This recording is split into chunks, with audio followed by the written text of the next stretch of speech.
This is Green Bean, coming to you from Pennsylvania. I haven't been in Pennsylvania for the longest time, but man, did it seem to take forever to get here. We were in Virginia when we were watching the draft together, and we went through Maryland, and we went through Pennsylvania, and now here I am, utterly exhausted. I'm actually just a tick or two late on my podcast, but we're going to do it nonetheless because we have a lot to talk about. So before we get started, let me just say this. Thank you. Number one, to all of you guys. There were thousands of you online with us I was there for just about 15 and a half hours. I think O'Leary stayed for another 3.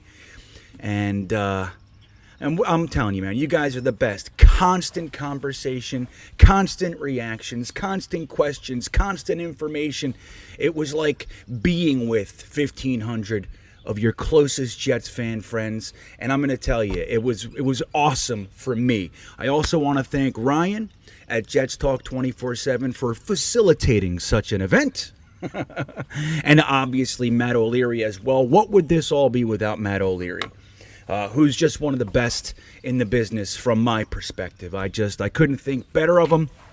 And I think the trifecta right there works really well because it levels out my ridiculousness. Those two guys are good, man. They're good.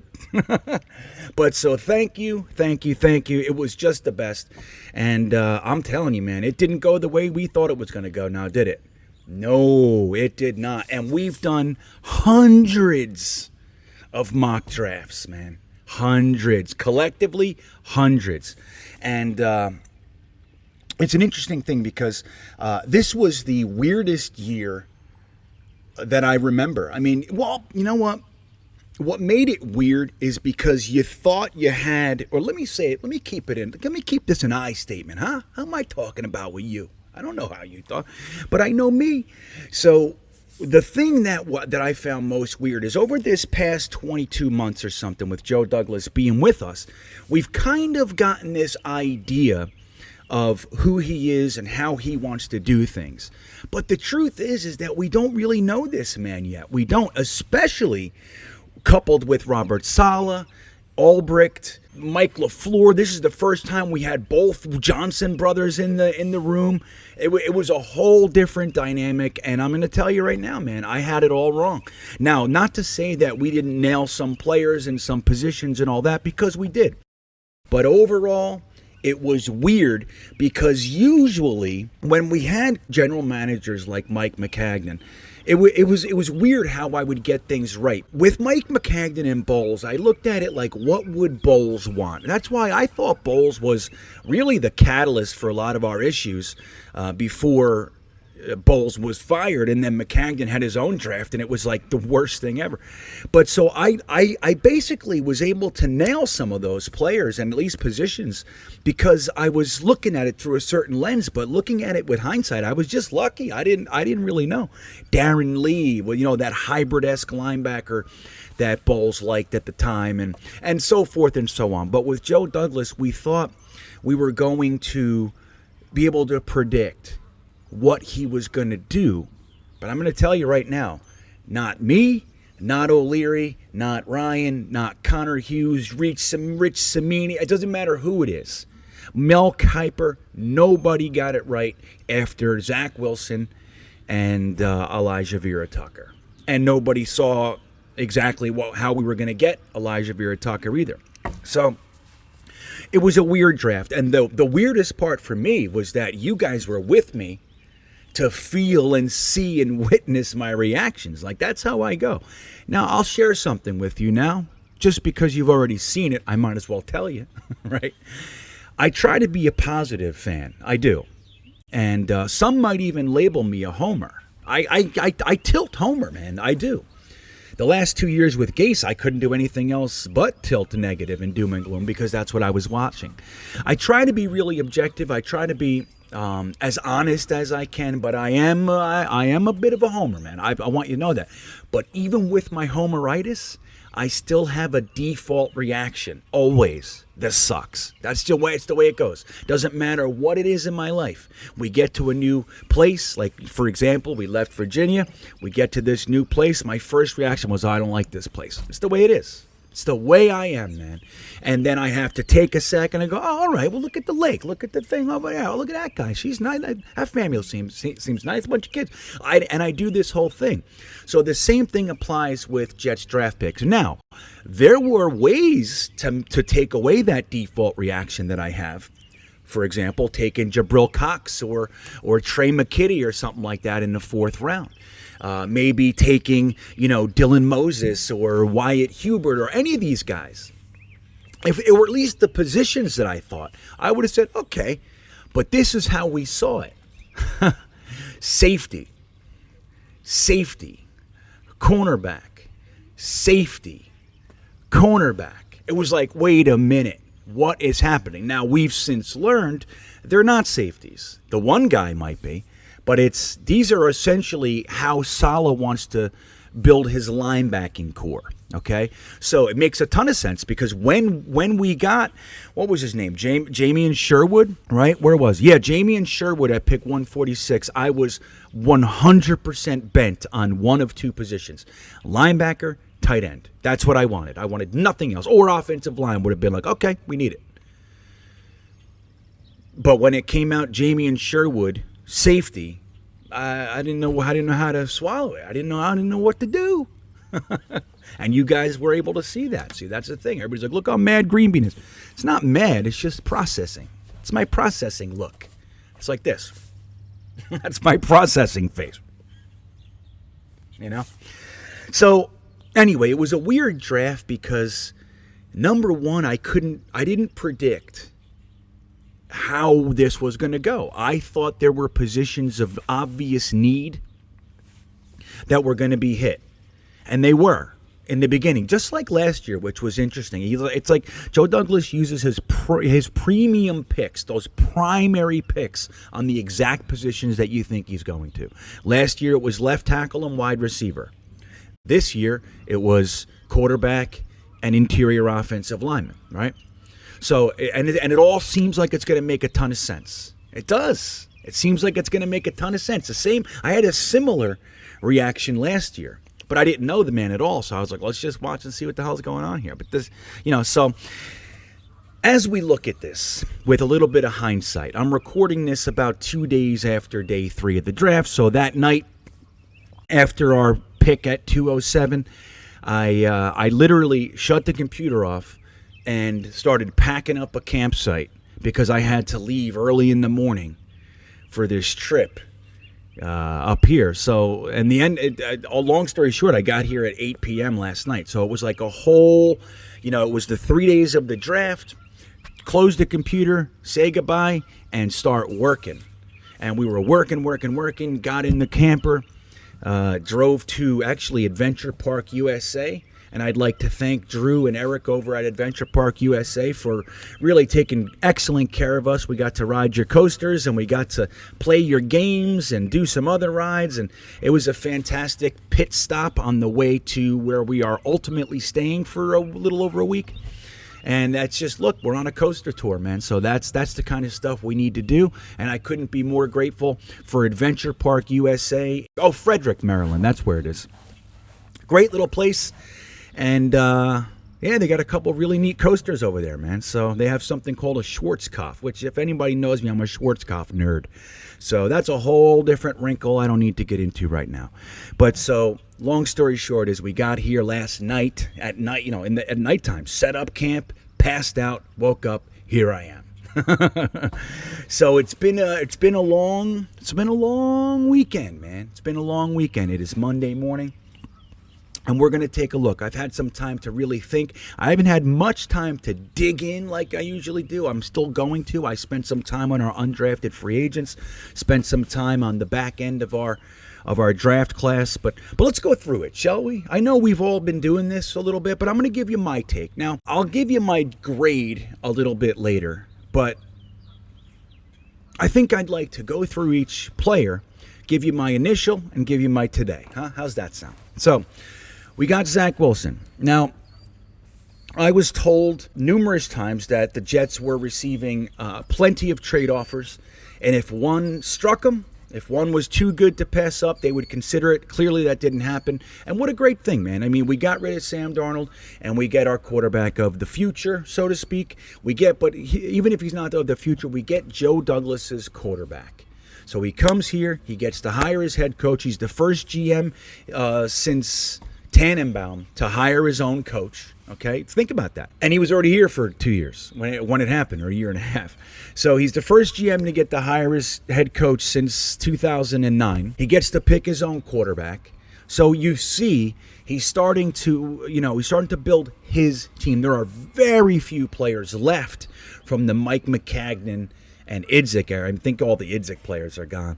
But there's still like Marcus May, Foley Fadukasi, obviously Quinnen Williams. That last draft class is still hanging around. And then we have Nathan Shepard and some other guys.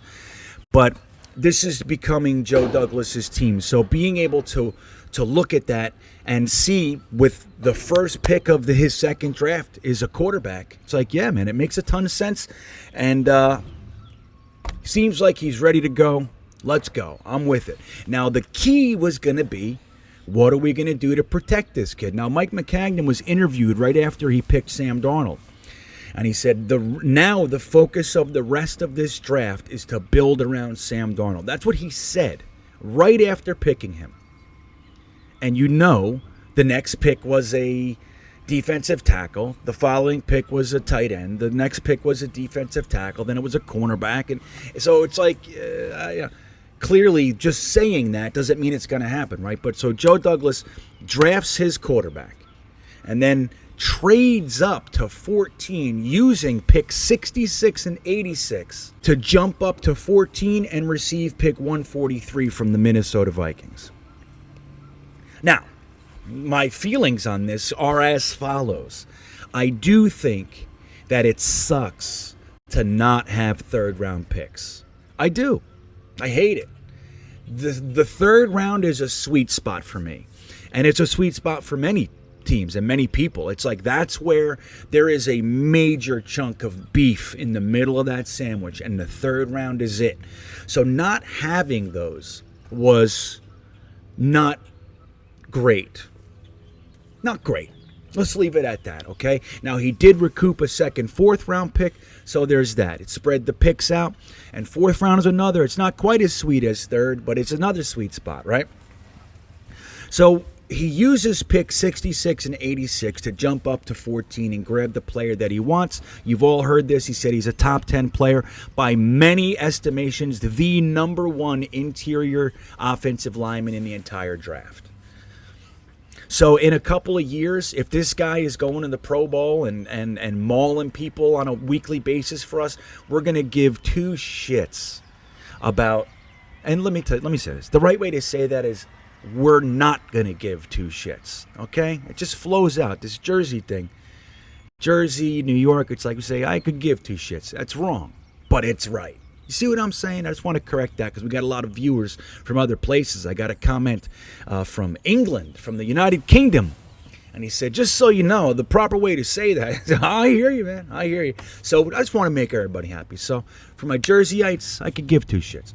For my United Kingdom, Germany, and everywhere else, Maine, I couldn't give two shits. And that's the thing. Like, so when Elijah Vera-Tucker is mauling people and protecting Zach Wilson, we're not going to care about a third-round pick. We're not. We're not going to care about it. If it works, it works. That's all it is. It's about bringing in good players, and Joe Douglas has been accruing picks since he came in here. So he uses some of them to jump up to 14 and grab the offensive lineman that he wanted. Sure, we could have waited and got Darisaw. We could have waited and got Leatherwood. We could have waited and got any other lineman, quite frankly, except for Sewell. Oh, and who went right before him? Slater. And I think that was the trigger. When Slater got picked, that was the trigger. It's like if Slater goes, wherever Slater goes, we're jumping up. Because if he goes, Tucker's next. And everybody knows it, and I'm not losing him. And so it's that simple. So the positive there, I just told you the negative, not having third-round picks. It's a negative. It is. The positive is our general manager showed decisiveness. One of Mike McCagnon's knocks was the fact that he was indecisive. He couldn't figure anything out.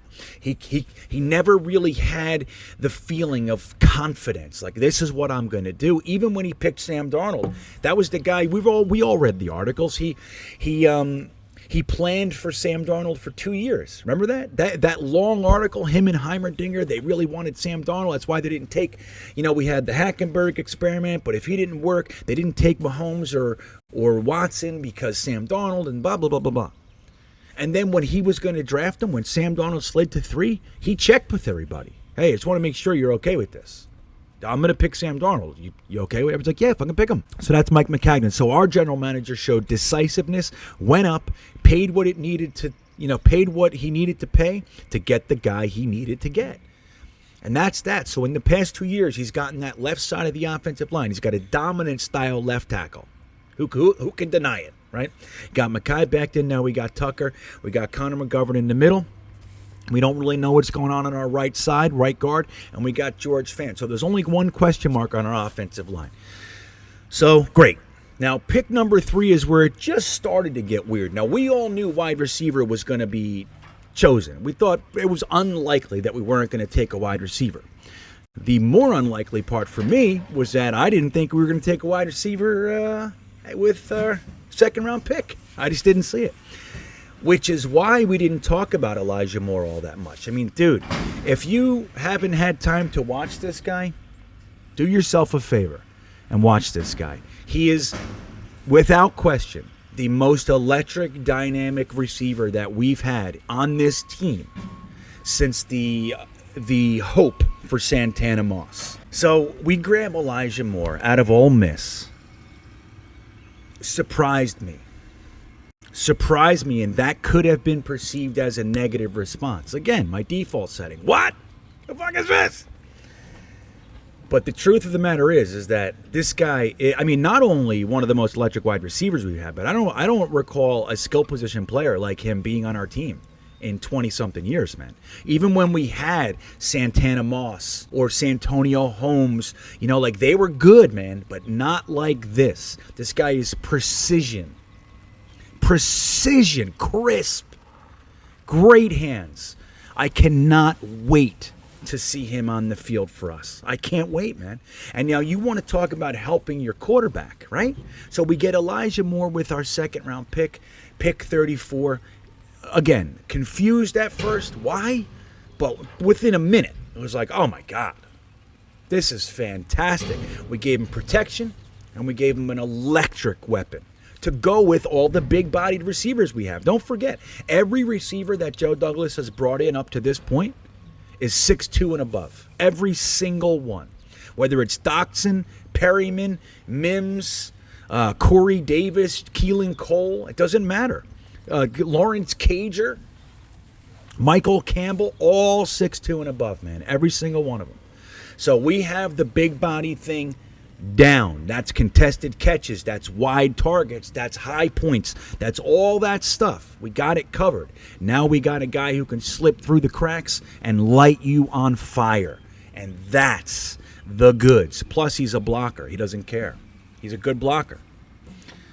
As is Mims and Davis and Cole. You see what I'm saying? You see what's happening here? So with the fourth round pick, now I was hoping the whole day. So that was pick 34, second pick in the second round, and we hung out all night, man. We watched every pick of the second and third round.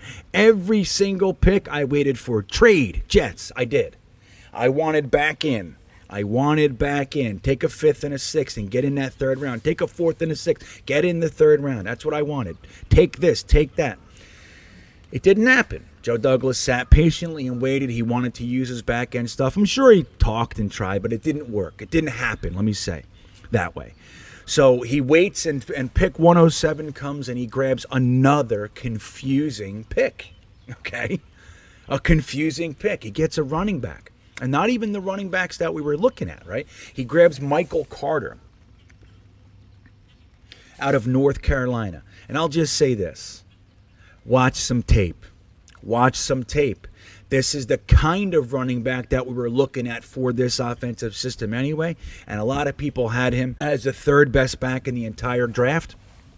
If not the third, pretty much everybody had him as a top 5 back in the draft class. We get him with the 107th pick in the draft, with our second pick in the 4th round. Again, how do you complain about adding weapons like this? Okay, now who's the odd man out on our running back depth chart? I don't know. It's going to be interesting. Here's what I'll tell you.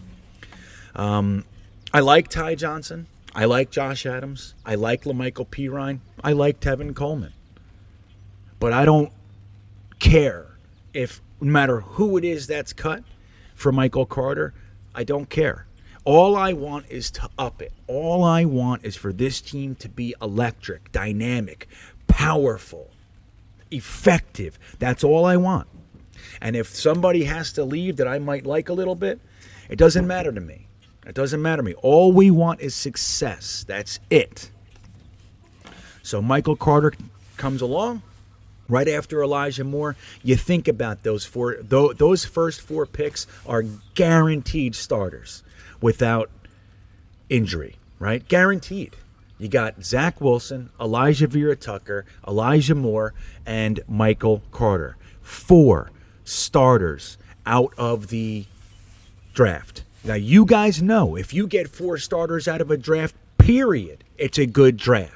Right after that, now we're screaming linebacker, we're screaming tight end, we're screaming offensive line, and he comes out at pick 146 after trading pick 143, which is what we got in that trade. So we didn't have the 3rd round picks from the Vikings trade to get Elijah Vera-Tucker, but we did get a 4th round pick, so we got pick 143. We get to pick 143, and we trade to get pick 162 and 200 from the Raiders. So we went back 19 spots, and we gained pick 200 from the Raiders, and then we waited for our natural 5th, which is the 2nd pick in the 5th round. So that brings us to pick 146. Now, 146, this is where it starts to get weird. It sounds like it started to get weird earlier, but this is where it starts to get really weird for me.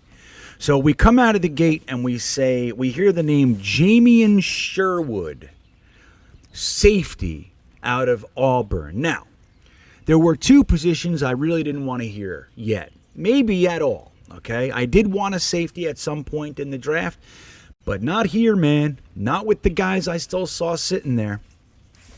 So we hear Jamien Sherwood as a safety.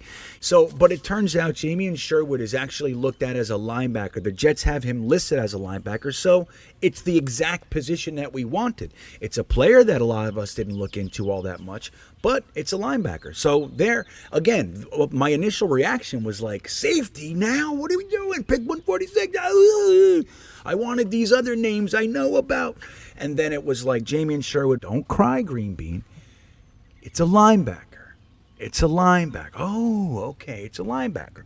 So that's good. So then we go to pick 154, another 5th round pick, and there we took Michael Carter II. Now I thought it was a typo. They were about to show highlights of the pick that we got earlier, but nope. This guy's Michael Carter II, a cornerback out of Duke. So Michael Carter II is 5'8" and projects to being a nickelback for us, which is super great. It's a position of need, and clearly they're not excited about the idea of re-signing Brian Poole.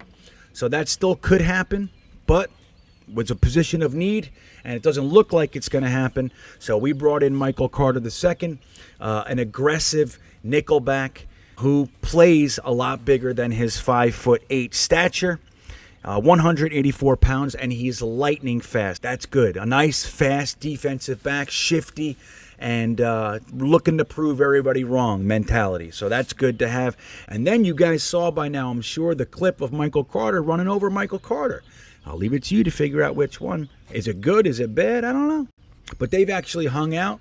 These guys are good buddies with the same name. So a position of need and a good pick. Guys, incredibly versatile too. So he's played all the defensive back spots. So again, you look at it, right? We got Jamien Sherwood, versatile. Michael Carter II, versatile. That's what we're starting to stack up on this team. This is what Saleh likes. It's what he's had success with over in San Francisco. And these are the types of guys that they had in Seattle, too. They were able to have a lot of success with guys like this, and this is what they're looking for. You're starting to see a theme here. But we were told he was a safety, I think it was, so that was another freaky moment for us. So right after that, we get to pick 162, which is we traded back from 143 to 162. And what happens? We trade 162 and 226, which is the pick that we got for Sam Darnold, the 6th round pick. So we take the Raiders pick and the Panthers picks. We give them to the Chiefs, and we get picks 175 and 207. So essentially the way that breaks down is the Chiefs asks, hey, can we jump up from pick 175 to 162? If you allow us to do that, we'll let you jump up from 226 to 207. Joe Douglas said, yeah, that sounds good. And so we did it. With pick 175, we took a cornerback named Jason Pinnock out of Pitt. Another guy, versatile. That's the theme of the day here. What I'm reading about him is that he might just be a special teams ace kind of guy. But another versatile pick for the defensive backfield, and that's the way that goes. So after that, now this guy might actually be our steal, similar to how we got Bryce Hall last year. Now, I didn't feel the same way about this guy as I did about Bryce Hall. Bryce Hall was one of my favorite players in the draft last year. But this guy, Draft Tech had him as their 5th rated safety. Draft Network had him as their 6th rated safety. The reason he slid is because he had an ACL tear last year. And he had limited action. He actually, I believe he got the tear in 2019, and then he missed part of the season in 2020. But let me tell you something. This guy is an absolute stud muffin. Again, steal, steal, steal. He's more than likely going to find his way into the starting role. And there we go. So we got a starter way down in the 5th round. Actually, in the 6th round, pick 186. He's a safety / linebacker from Florida State. Lots of picks, lots of impact plays. Great player, especially where we got him at pick 162. So then we go to pick 200. Again, this is the other pick that we got from the Raiders. We take Brandon Eccles, nickelback, from what I'm understanding. Again, we have to learn about all these players a little bit more, see how they perform, see where they want to use them. But this guy's looking like he's more than likely going to be a nickelback here. So the big thing with Brandon Eccles is that he's an athlete. He has a lot of things to work on. You know, as you look at his weaknesses, they're all the types of weaknesses that you would think are going to be problematic toward becoming a successful defensive back in the NFL. The interesting thing is some of them are just like Lamar Jackson, our undrafted free agent last year. These guys are athletes. These guys have measurables that are desired. They have that love for football, which is something that Robert Saleh was talking about. Also, Joe Douglas said he wants to create the best culture in football. So when you bring in athletes that are excited to play the game of football and that are team captains, I think we brought in 7 more team captains. That's a stat I saw. I'll look deeper into that for you. But man, Brandon Eccles fits the bill. More than likely going to be on special teams for a while, maybe even a practice squad guy for a little while. But again, man, these are the guys that they want on their pipeline. They're bringing in pipeline guys. They've brought in some starters. They brought in developmental guys. They brought in pipeline guys. They're bringing in practice squad guys, special teams guys. They're upping the athleticism, the speed of the overall team. Round 6, pick 207. Now, this is one I'm just going to come out and tell you. I don't like it. This is the James Morgan pick last year for me. I just don't see it. Defensive tackle Jonathan Marshall. They say he's got a really high motor, great measurables, attitude, all those things. So great. He fits in. I just feel like that's a really crowded room right there. And I don't know. I could have seen a nice offensive tackle. I could have seen a nice guard, a tight end, somebody. But it is what it is. So, again, we're not going to love every pick. And, look, it's pick 207, man. So, what are you going to complain about? 206 players were picked before this guy. The way they saw it was if they needed to get one undrafted free agent, if they needed it, this was the guy they wanted to get. He wasn't going to make it. So they grabbed him. All right, it is what it is. Me personally, I don't love the pick. But who knows? Maybe in 3 years, he'll be our Snacks Harrison. You know how that shit goes. So that's our draft class. Now, the interesting thing about this draft is that turns out I like it. Okay? Now, I didn't know everybody, and that's okay, man. Like, look, there are so many players, and you can do all this evaluation and look at this guy and look at that guy, and there are guys you like and all that sort of stuff, and we do mock draft after mock draft after mock draft. But when it boils down, we don't know anything, just like the press doesn't know anything. You know, we're trying to get our fingers on we're trying to get a bead on this person, this Joe Douglas, on his staff. What is he like? What does he do? I'm going to tell you, it's hard. It's hard with this guy because, number one, there are no leaks. Number two is that he doesn't adhere to one thing or the other. He does what he feels is best to do. If it's trading back, he does it. If it's jumping up, he does it. If it's trading a guy that doesn't fit the team, even though people think he's great, doesn't matter. He's going to do it. You know, look at the quarterback. Like I told you before the first game of the 2020 or 2019 season, man, I told you, I heard from a Jets staff member that Joe Douglas isn't all that enamored with Sam Darnold to begin with. If he succeeds, he succeeds. He's going to give him stuff to succeed. He'd like to see him succeed, but that was not his quarterback. And he's gone. So that's the thing with Joe Douglas. Now, my draft grade with this draft is this. I'm going to give this draft a solid B+. That's 89 on 100, right? I'm going to give it an 89. I know when I was in school, if I came home with an 89, that shit was going on the fridge, man, because the 89s are good. Okay? I know I had some friends, if they got anything less than a 99, 100, they were crying and shit. That wasn't me. 89s are good. You'll make it through with an 89, man. You're way up top of the class. So I give this an 89. Now, the reasons that it's not an A+ are because I don't like the defensive tackle. I would have liked to see have seen another offensive lineman in there. There were some that I really liked. I would have liked to have seen another linebacker that played linebacker in college, though, the whole time, like a Jabril Cox, like Charles Snowden. Some of these guys ended up being undrafted free agents, man. So again, these were guys I really liked. Dylan Moses, Monty Rice, those types of guys. KJ Britt, Tony Fields II, all those guys. We didn't. So for me, it's just a little bit, Jamie and Sherwood, I hear you. Hamza Nasruddin, great. But again, it's going to take me time, and I'm not a coach or a GM or anything, but it's going to take me time to really get it. And that's okay. It's okay. It doesn't mean I don't like the draft. And I think that we're adding productivity, we're adding positivity, we're adding attitude, we're adding athleticism and speed and all those things, which is something that has not been the focus. To bring in clear-cut athletes, and what that tells you is that we have faith in our coaching staff, which, guys, has not been the case, man. Look at Todd Bowles had 3 offensive coordinators in 4 years. That's 3 entirely new systems. How can you succeed that way? You cannot. Adam Gase had no quarterback coach, no offensive coordinator. How is somebody going to develop in that? You can't. You can't do it. So what we're saying right now is, hey, bring me the athletes, bring me the guys who love the game of football and are going to work their ass off. Give me leaders, and I will make you a team that will dominate the NFL. And that's what we're seeing. And how could you not be excited about that? It could blow up, sure. But the way it's looking, these are the types of things I've wanted to see for the longest time. Tear it down to brass tacks, to bare bones, man.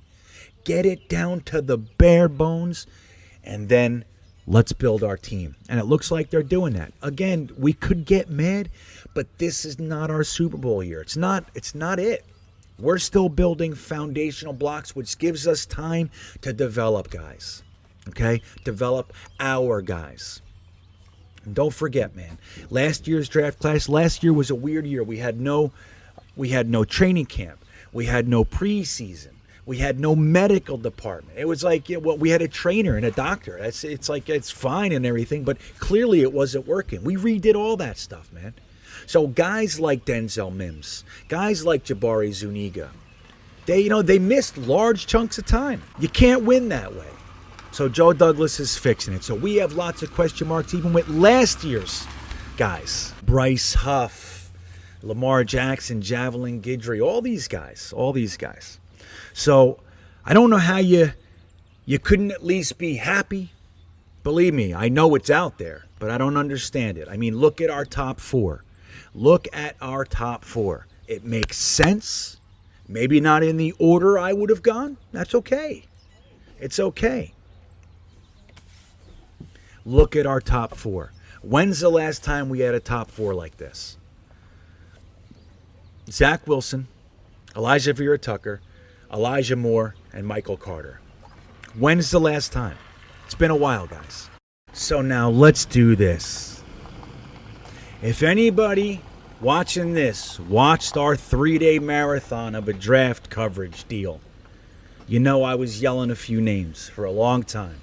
One of those names was Kenny Yaboa. Now, why do I like Kenny Yaboa so much? I'm going to make a whole video detailing why it is that I like him. Just know this. I do, and you should as well. Clearly, the Jets liked him because he was priority free agent number one. We gave him $200,000 contract, $180,000 guaranteed with a $20,000 bonus. Sounds like top numbers that you can give undrafted free agents. Okay, so we made him the priority free agent. We bring in Elijah Moore's Ole Miss teammate, and they're already psyched about it. You look on Twitter, they're all happy and partying. We're New York, here comes Ole Miss and all that sort of stuff. Kenny Yaboa, he's an undrafted free agent, and there's a reason for it. Okay, there's a reason for it. I'll get into all that. But the guy, he was a fifth-year senior at Ole Miss, had his the larger sum of his career at Temple. Did really well, steady progression upward. That's what you want to see. The guy loves the game of football. As a matter of fact, he stayed an extra year to make sure that people knew it. Okay, went over to Ole Miss and played with that offense. Okay, and that's where he started to shine.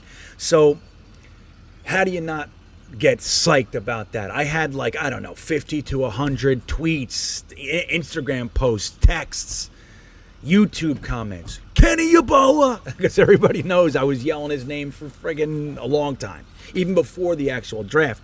He was a guy that I liked a whole bunch. If you saw the interview that I did with Murph Baldwin from Top Billin', we talked a great deal about Kenny Yaboa. He likes him. I like him. The Jets like him. You're going to like him if you don't know about him. And even though our tight end room is, technically speaking, really full, we have a lot of guys. We have, we have Ryan Griffin, we have Daniel Brown, we have Trevon Wesco, we have Tyler Croft, we have Chris Herndon, we have that other guy, Connor Hughes, or something like that. So there's a lot of guys in there. Don't worry. Kenny Yaboa is making the team. And within a year or two, he's going to be our starting tight end. If not that dynamic, number one, he's going to be on the team. And he's going to be impactful. He's going to be effective. And I could not be happier. Our second priority free agent was a guy named Isaiah Dunn, a cornerback out of... Oh, hello there. Well, hello there, Mr. B. What you want to do? So Isaiah Dunn, a cornerback out of Oregon State. Let's take a look at him. Another priority free agent, we gave him $180,000, which is $160,000 guaranteed contract and a $20,000 signing bonus. It's the largest undrafted free agent contract ever given to a cornerback in NFL history. You think we liked him? Sounds like we might have. He's 6 foot tall, 189 pounds, ran a 4.32 40, 35.5-inch vertical, very nice. And he, again, had the highest guarantee ever given to a cornerback by the New York Jets. So those were our priority guys. But in addition, you're going to like our undrafted free agent class. We signed 9 last year. We brought in 12 this year. Let me give them to you. So we signed Tenton Saltez, an offensive tackle from New Mexico. Now I'm going to tell you a few things. Number one, he's from the Lakota Native American tribe. And this is... see if you understand why Joe Douglas took him. Number one, he's 6'6", 322 pounds. So there's that, okay? He's actually a decent player, but he actually went and spoke to Congress on behalf of children of indigenous people in the U.S., okay? Spoke to Congress, lobbying for indigenous children. He also spoke to the New Mexico legislature on mental health initiatives for New Mexico student athletes. What's the word coming to your mind? It should be leader, okay? It should be leader. He's out there forging the path. He's out there trying to get things done. Tireless effort, 6'6", okay? So he started all 12 games at right tackle.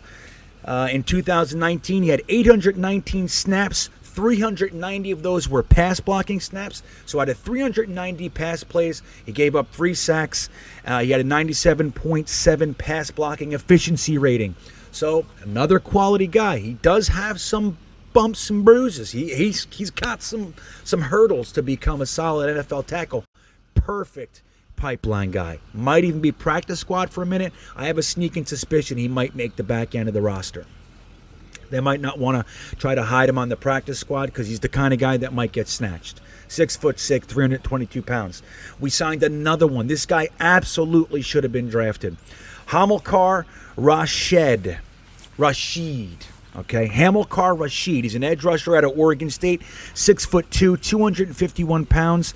In 2019, he played 12 games with 22 and a half tackles for a loss. Number 1 in the nation with 14 sacks. Think about those numbers. 22 and a half sacks. 22 and a half tackles for a loss, 14 sacks. To go with 62 tackles, 3 passes defensed, and 2 forced fumbles. Now, why would a guy like that slide? Well, because in 2020, he had 2 tackles for a loss, 0 sacks. Okay? Now, there are reasons. We'll get into all that in my undrafted free agency vid. But I want to just tell you a little bit. Guys, he was absolutely projected to be drafted. He's a steal as an undrafted free agent. So those guys right there, you got Kenny Yaboa, you got Isaiah Dunn, you got Teton Saltes, and forgive me if I'm saying it wrong, Teton Saltes, the offensive tackle, Hamilcar Rashid. These are good undrafted free agent signings, and it makes you, when you look at the back end of the draft, if you have a sneaking suspicion that one of these guys, they're not going to get drafted, you take guys that you think are going to get drafted, right? With the idea that you can snatch some of these guys in the undrafted free agent market.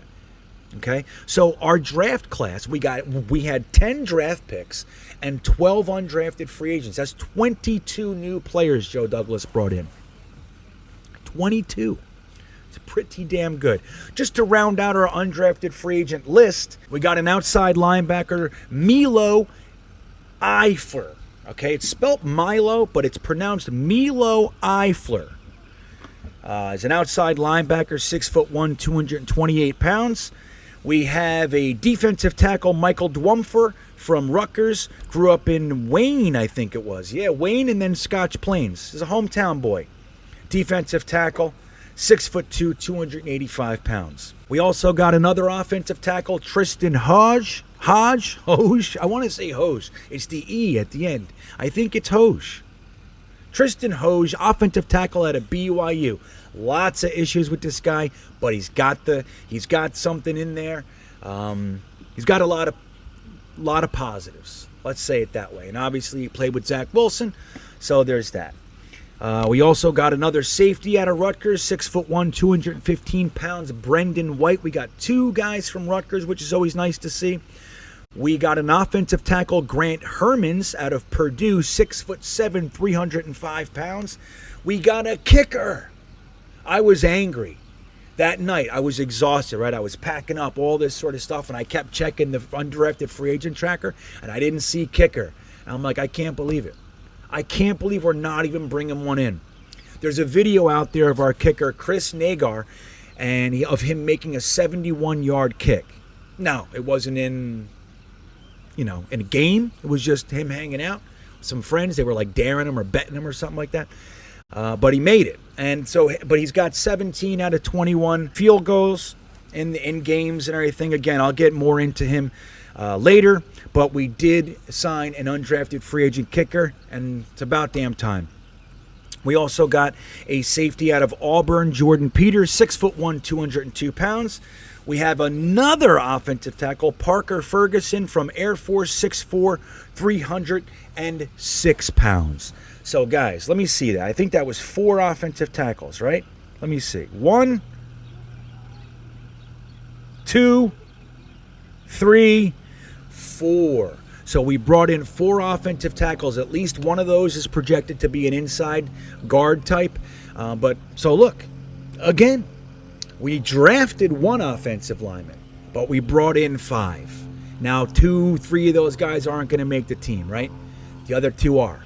So we're developing a pipeline. Now, one thing I'll say about the offensive line, while I am disappointed, I'm not going to change that. I'm disappointed. I thought we needed at least 2. At least. I would have been great with 3. 4. If we would have come home with 4 drafted offensive linemen, I would have been like, yep, absolutely. But we got 1. Okay? We got 2 last year in the draft, 1 this year. So I'm disappointed. I am. But when you look at it, we got the top guard in the class and then 4 offensive linemen on the back end to be pipeline. What that tells me is this. They like Cam Clark. They like Van Roten. They like Connor McGovern. They like Alex Lewis. And think about it this way. Let's say Cam Clark is the starter, which he very well could be. I loved him coming out. He's an animal. So say if he's the right guard. Say if our offensive line is Becton, Vera Tucker, Connor McGovern, Cam Clark, and George Fant. And then our reserves, our backup linemen are Alex Lewis, Van Roten, and then these pipeline guys. Chuma Edoga, swing tackling it. You know what I mean? So now our last year's starting offensive line is this year's reserve offensive line, our backups, our second string. That's how you improve a team. So again, last year was a shit show, man. Okay, we can't blame Adam Gase for this, that, and the other thing and then give this thing a pass that it just sucked. Last year was a shit show. The offensive line improved dramatically. It went up like 15 spots, 12 spots, whatever it was, from dead last to the 12th last. It's still not what you want, but that's why we're bringing guys in, right? I would have liked to have seen more. I would. But I do like that in the undrafted free agent class, we went and brought in 4 of them. 4. Not 1, not 2, not 3, but 4 offensive linemen to join the party. And we still have Alex Lewis, Greg Van Roten, and those guys. Chuma Edoga and the like. Cam Clark, I think, is the X factor there. Don't forget, he's a 4th-round rookie, switching positions from tackle to guard. And he had no preseason, no training camp, and a rotator cuff injury. So, we don't know what we have there. That could absolutely be the projected starter this year, but they'll let him earn it. So, but it says to me that they have more confidence in the players that we have already than a lot of fans do, because we know what we watched, right? It was terrible for the most part. It was either Alex Lewis was garbage. Actually, Alex Lewis was really good at first. Then he fell off a cliff. Van Roten looked like he didn't belong on a football field, and then he settled down and became good. So they flip-flopped. So they both showed that they have potential. And with a new offensive line coach, the guy we got from the 49ers is widely considered one of the finest offensive line coaches in the NFL. So who knows? It's like bringing in Callahan, right? So there you have it, guys. One more little nugget. I will say this. Remember one of my last videos before the draft, I was told that the Jets will be listening to offers for Marcus May. If they can get a second, maybe a third, they would consider it. Clearly, that did not happen.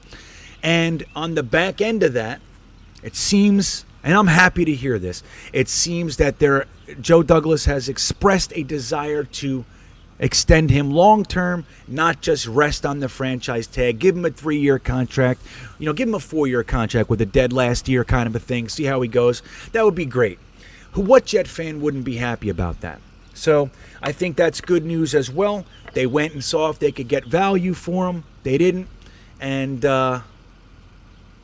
now he's going to be with us for a while, assuming that they get it done. Joe Douglas said that he already has had productive conversations with Marcus May's agent.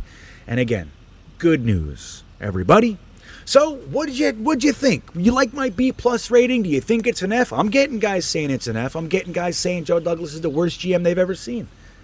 I'm also getting guys saying this is the best draft they've ever seen. So There's a lot of differing opinions. But what I will say is I'm somewhere in the middle, but I tilt towards this was pretty damn good, man. These drafts are much better than what we're used to seeing. I loved last year's draft. Not every pick, but I loved it overall. And if we get 4-5 starters out of this draft and then some special teams guys and all, dude, it's great. That's how you build a team. I am envious of the Steelers, though. Najee Harris and Pat Freiermuth alone. Oh! And that's what it is when you have a foundation. You can do stuff like that. And we can't. We're not there yet, but we're getting there, Jet Nation. So anyway, I want to remind you, don't forget to like and subscribe, man. It's the most important thing you can do. Don't forget to subscribe to this channel. I have all sorts of developments coming soon. And like I shared with you in the beginning of the video, we are dead smack in the middle of our coaster tour now, man. We went to 2 places last week. We got Hershey Park and Knoebels this week in Pennsylvania. Dorney Park next week. We got the Jersey Shore Coaster Tour. Got Great Adventure, Coney Island. It's all coming. You can follow and see every single piece of that by going to Full-Time Coaster Tour on YouTube. Give me a sub there. Give me some likes. Watch the content. You're going to like it. It's the other side of Green Bean. Okay? You can see I have another side. I'm actually quite the fun little fella. I'd love to see you over there. That would really be great. Don't forget to go over to Jets Talk 24/7 and subscribe there. Again, Matt O'Leary NY. He's on Twitter. He's on Instagram. He's on YouTube. One of the best in the business. Those guys are just fantastic. I love working with them.